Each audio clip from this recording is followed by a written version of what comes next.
Независимо от това какъв сезон е, ароматите, които предпочитам, са по-нежни и романтични. Обичам приятните, уютни нотки на липа и на момина сълза, както и много деликатни плодови аромати.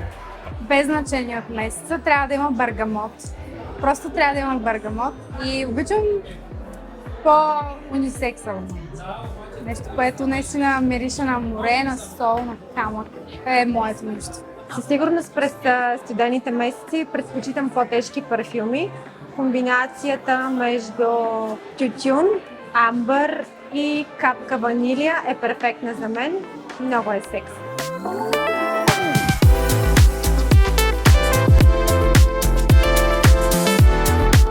Мисля, че е много важно да акцентираме, особено и за по-младите момичета, че има зони като шия, деколте и изобщо цялото тяло, което не трябва да забравяме, че е необходимо да хидратираме както цяло лято, така и през всичките останали сезони. Задължително трябва да се маха грима. Задължително. От ранна тинейджърска възраст. И след това вече, може би нещо, което има малко по-малко фрейгранс. Защото обичам парфюмите, обаче когато има много аромат в скинкера, тогава вече това е алерген. Обаче пък има толкова хубави аромати в скинкера, така че не знам тази дилема.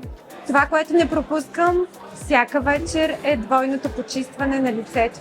След това задължително хидратиращ продукт, а зимата – ретинол.